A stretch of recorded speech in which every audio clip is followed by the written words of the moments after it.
תפיסת תפילה הוא סידור תפילה לילדים בשילוב תמונות אישיות. דרכם מתחבר הילד לקטעי התפילה. סידור מנוקד, צבעוני, וכולל בתוכו מזמורים לשולחן השבת. סידור תוכנן ונבנה בשיתוף עם אנשי חינוך ורבנים.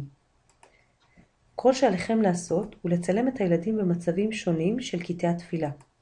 להיכנס לאתר סיבוק ולשלב בתוכנה את תמונות הילדים בתהליך פשוט וקל. כפי שאתם רואים בעצם, כרגע אנחנו מדפדפים בסידור המוגמר. ניתן להתרשם מהצבעוניות ומשילוב התמונות של הילדים בקטעי התפילה. בסוף התהליך הילד מקבל סידור תפילה מהודר עם כריכה קשה, שילווה אותו לאורך זמן.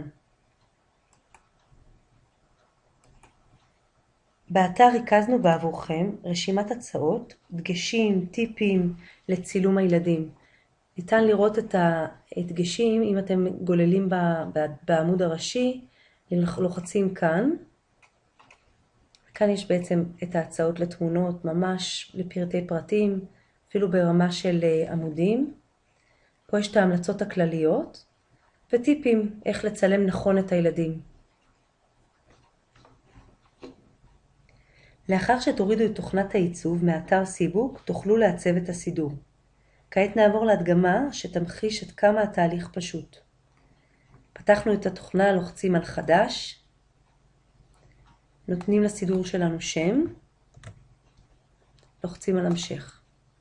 בשלב הזה אני בוחרת את סוג האלבום, סידור מדיום קלאסי, בוחרת את התמונות שצילמתי. ברגע שמופיעות לי פה התמונות, אני לוחצת, במקרה הזה אני בוחרת את כל התמונות, בחר הכל, הן עוברות לצד השני. בחלונית הזו, נורא חשוב לשים לב, שלא להתקדם הלאה, חשוב לסמן שהשיבוץ יעשה לא באופן אוטומטי.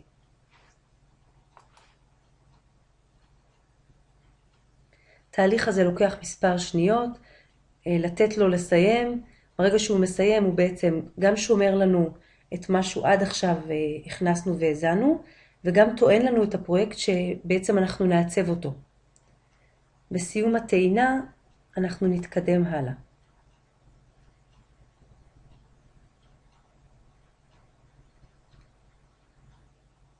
הסידור עלה והשלב הבא הוא לשבץ את התמונות שצילמנו בתוך הסידור. השיבוץ הוא נורא פשוט, אני בוחרת את התמונה, גוררת אותה אל המקום המסומן ועוזבת. בדף הבא נורא חשוב לי לשים דגש שיש לכם פה אפשרות להוסיף הקדשה. ניתן לערוך אותה, לשנות, לעצב, מה שנראה לכם. אני בעצם רוצה לתת עוד הדגמה פשוטה לשילוב של התמונות, לחיצה על התמונה, גרירה למקום המתאים, ובזה סיימנו את התהליך. הוא נורא פשוט, לא דורש יותר מדי עיצוב מיוחד, ככה שיהיה לכם אפשרות להתנסות. באותו האופן משבצים את יתר התמונות. לעיצוב הסידור כנסו לאתר המוביל sibook.co.il ותעניקו לילדיכם חוויה של התרגשות בכל תפילה.